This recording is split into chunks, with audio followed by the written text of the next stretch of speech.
Welcome to the Ghost Show online, my fiends, booze, and ghouls. Your hosts, Seika Groves, Rachel Benter, and Ian Russell will discuss all things paranormal. Prepare to be afraid.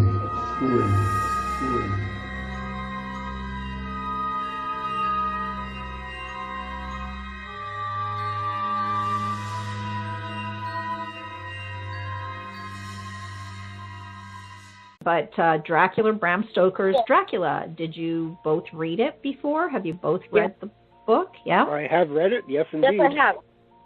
Yeah. Okay, so how did you feel about it? Like, whoever wants to answer first. Rachel, let's do Rachel this time. How did you feel about the novel? I'm sorry to say that I found it slightly on the boring side. I'm with you on that. How did you feel about it, Ian? Were you kind of the same? I agree. I agree. Yeah. I absolutely loved the Frankenstein novel. Mm-hmm. I found Dracula very dry. Very dry, yes. Yeah, dry and difficult to get through. It is. Yep. But I actually find the Bram Stoker's Dracula movie takes all the action, takes all the good bits from the novel, and really highlights them and makes it look really beautiful on screen. Now, was this the one with Keanu Reeves? Yes, that's right. See, I found that painful to watch. I honestly, because it's the I did not like him. I did not like him as Jonathan Harker at all. I thought that Gary Oldman was brilliant. I just didn't like Keanu in that role, but I did like everybody else in the film. But the book, I'm with both of you guys on this. Boring as all get out. It's like. I'll agree with that assessment of the film. It's very slow moving, just like the book. My favorite actually is one of the very earliest films based on the Dracula story called Nosferatu. Oh, love Nosferatu. It was a 1922 German movie, silent film. Yeah. And that is my absolute favorite Dracula movie. Me too. Brilliantly done. And next to that is the making of Nosferatu with Willem Dafoe. And he was amazing as, in the making of Nosferatu. So you got to see just, sort of that craziness. And then, of course, you had Malkovich in there, too. So it was well done. But I found Dracula a very dry read. Like, it's hard to get through the first, 5 or 6 chapters of that book. I mean, once you get past that, the story starts to pick up, and it starts to get into, where Harker gets on the train and he goes to Transylvania, and you do that. But the beginning is just sort of like, oh gosh, I'm, can I get through this novel? And dry, yeah, dry. Yeah. But I love the concept. I'm all about vampires. The concept is fantastic. But it's not original at this point. But it isn't original at this point. Unlike Mary Shelley's Frankenstein, her novel was completely original. Stoker's Dracula was kind of a play on a lot of other vampire stories that had, like Varney. Like, I really feel like Varney the Vampire was kind of the basis for this novel. And then taking the old concept of Vlad Tepes and, Vlad Dracula and turning it into that sort of concept.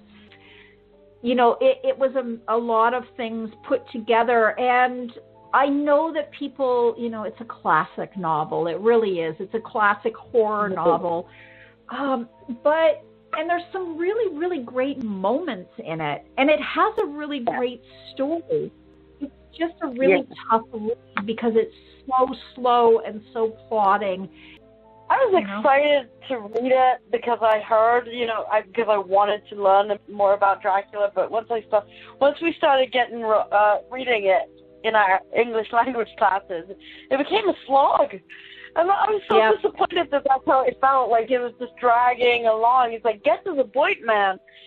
Well, I think the problem is that Stoker was trying a little bit to copy Mary Shelley's Frankenstein sort of idea with the letters and the diary entries and the newspaper articles and the logs from the ships and that it became confusing as well as to where all those pieces of the puzzle fit together. And I think there was too many narratives in the story.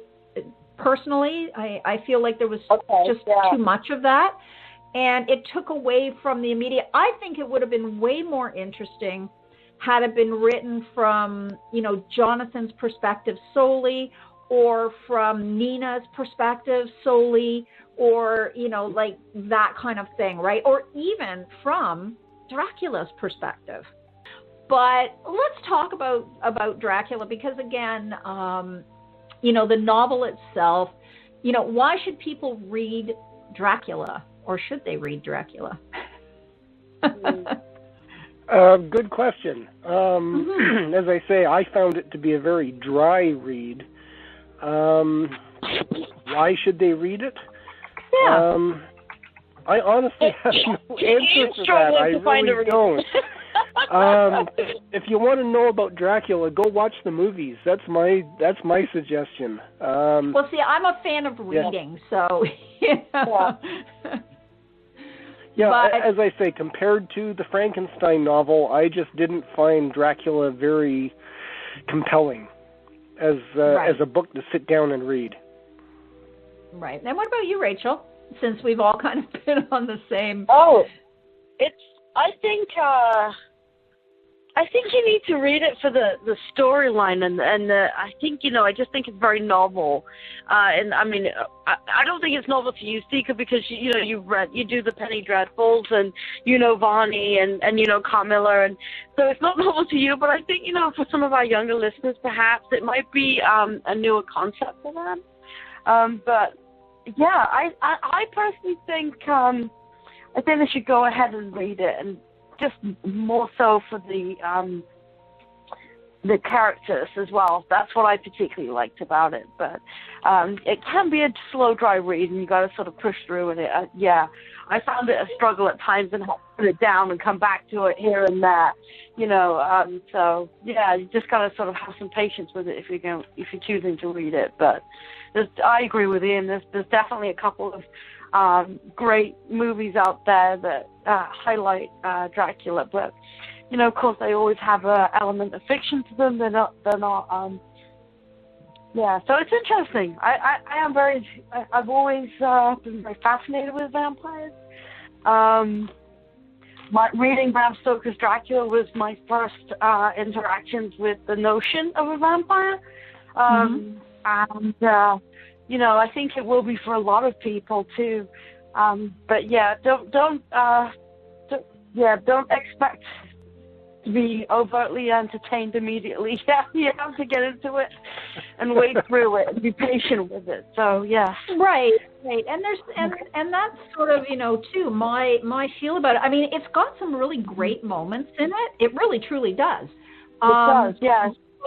But there's a lot to get through before you get to those moments, whereas I don't know, you're right, like Frankenstein is just compelling from like the first page, right? There's just something about that book that just makes you go, wow, I want to just keep reading this. And with Dracula, as much as I love the classic story, I love that Stoker kind of brought the idea of all these vampire concepts together and used, Vlad Tepes as a rule, sort of as a model for Dracula, but pulled on some of the Penny Dreadfuls that were out there and some of the other, stories and actual folklore he kind of wrapped it all into one big package, which nobody had really done before. Varney is probably the closest, but at the same time, it is hard to get through. There are just parts of it that where I literally wanted to stick pins in my eyes.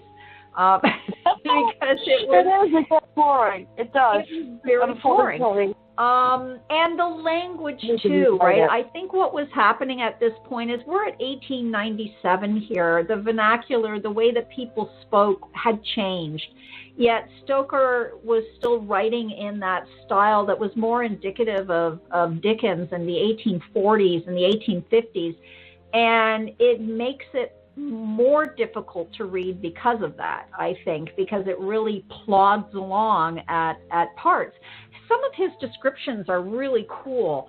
And, you know, I love his initial moment when Harker first sees Dracula for who he is. Like, there's some really, really great moments in there. And some scary things, like some things that you're like, what, you know, I wasn't expecting that.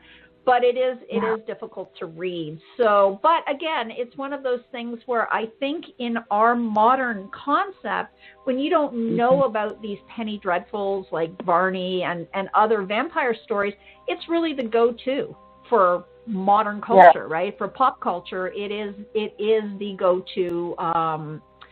The go-to. Now there was. And I kind of want to go because we did this with Frankenstein. I just want to touch on some of the obvious things that were influenced by Dracula. Dark Shadows, the original Dark Shadows, the soap opera, horrible, horrendous. I know people love it, and I've tried to watch it, and I'm just like, this is so badly written. It's just, you can't, I mean, you obviously can't judge it by today, right? So it's got that very cheesy feel to it. But it was kind of a cool concept in you know, the time when it came out in the 1960s, sort of. To do a soap interesting opera. Note with that series.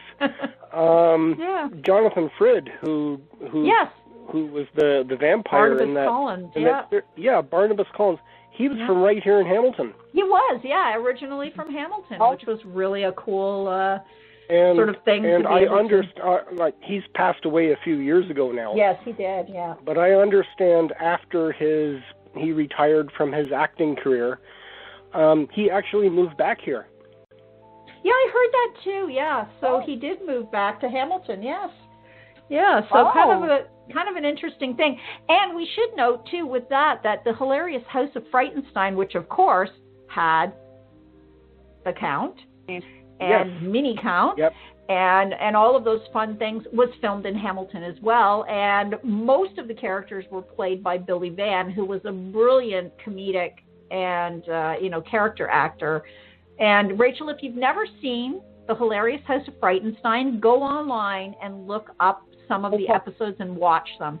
It was written for kids, and it was so well done. I mean, I remember getting up and in the morning and catching it or coming home. I think it was on in the morning when I was a kid. It was in the morning. It was on like 7:30 in the morning, and it was like a half-hour show. But it was so much fun. It was just, the characters were so well done, and the makeup for the time, like the makeup and everything, phenomenal. Like for a show that was made at a little tiny studio in Hamilton in the off season. And one note too, I do know somebody an acquaintance, who was lucky enough at that time to have bedtime stories read to her by Vincent Price. So when Vincent Price came in to shoot his snippets on Hilarious House of Frankenstein, he stayed at her grandfather's house in Waterdale. Oh, very cool. And she got bedtime stories read to her by Vincent Price.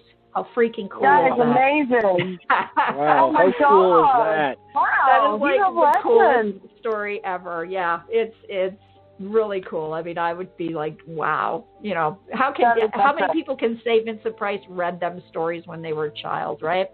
Bedtime stories. Yeah, no, me neither. So what about some of the other things, like Salem's Lot, the original Salem's Lot, Stephen King's novel, right? You guys read that? That is a creepy novel. Oh, isn't it, though? I haven't read it. I think that is one of Stephen King's most best works.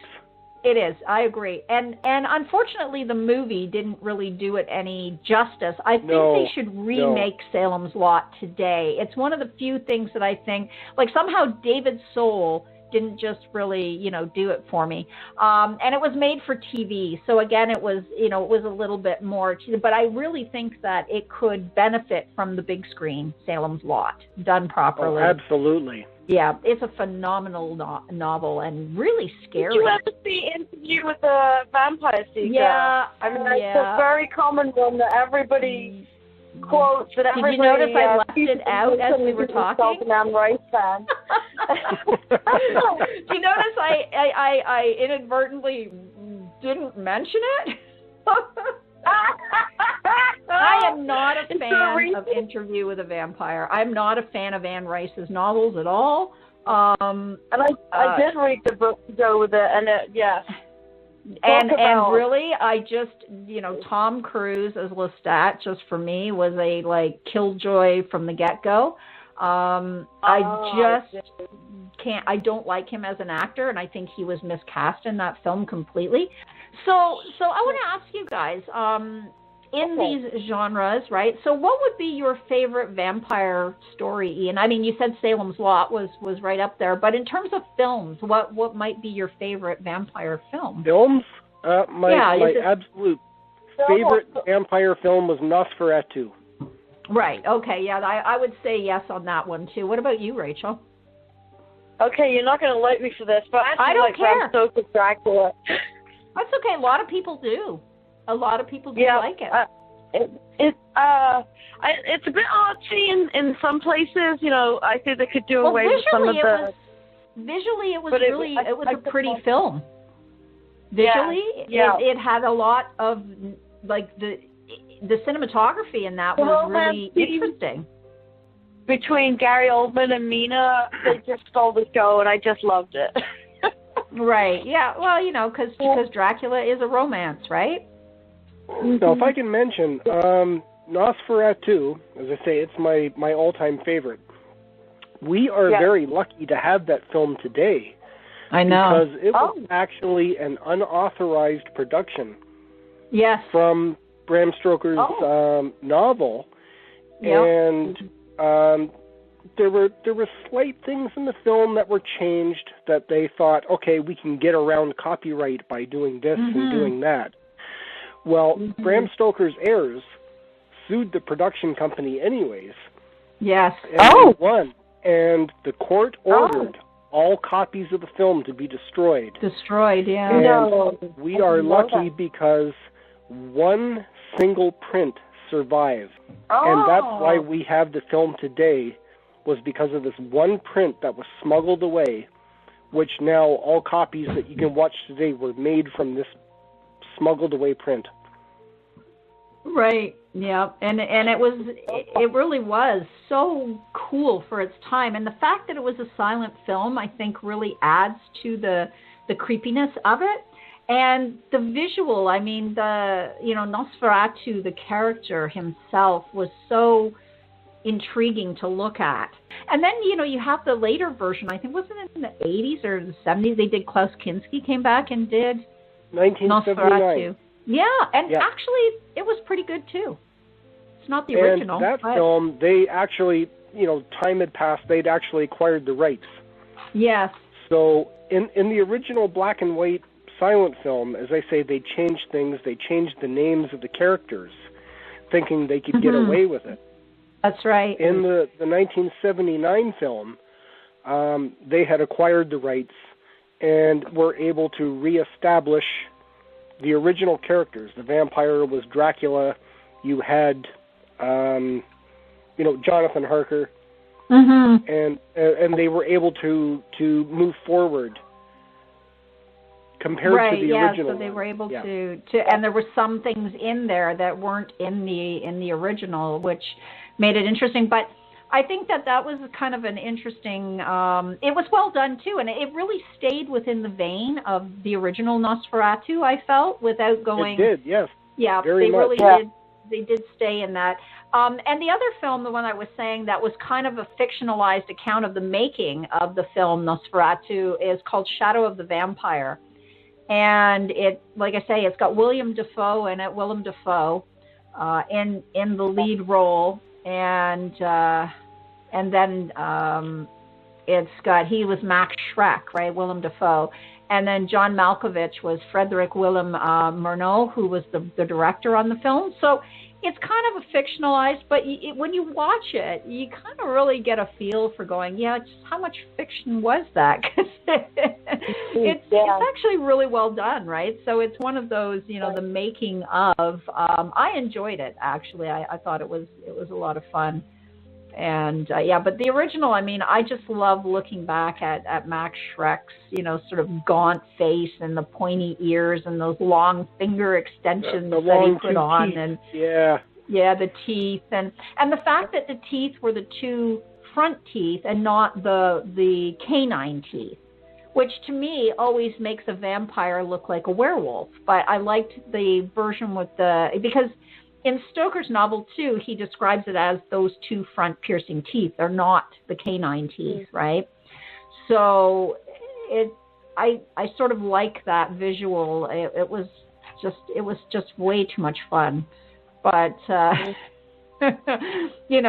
fact, that it really did rip off Dracula, Bram Stoker's Dracula. But, hey, it was a lot of fun, and I really do like Nosferatu. I think, if I was to be able to sit down and have to watch vampire movies for the rest of my existence, I would pick Nosferatu, What We Do in the Shadows, Lost Boys, and I can't really think of any other ones.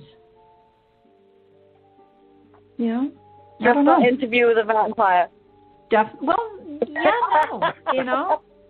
not a fan. Again, it's a personal opinion, and like I said, I know there's lots of people who love it, and I am not one of them, and so and that's okay, right? It's we all have our favorites. We have our the things that we like the most, and I know there's some people that loved True Blood or loved a Twilight. Buffy the Vampire Slayer. I liked the movie Buffy the Vampire Slayer mostly for the camp. It was just a lot of fun, much like Lost Boys, right? Lost Boys was pretty fun. Yeah.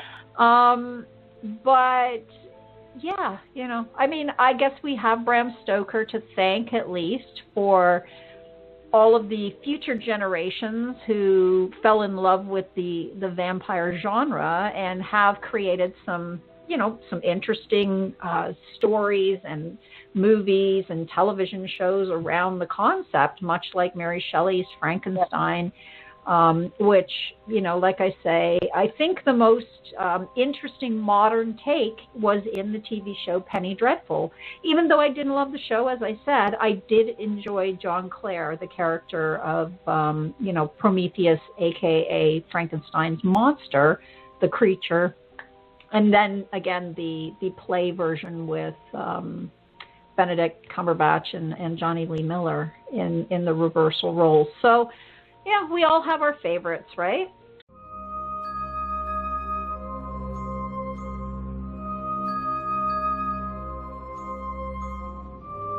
Thank you for watching The Ghost Show Online. Join your hosts again next week as they discuss more tales of the supernatural, the paranormal, and all things spectacular. See you soon.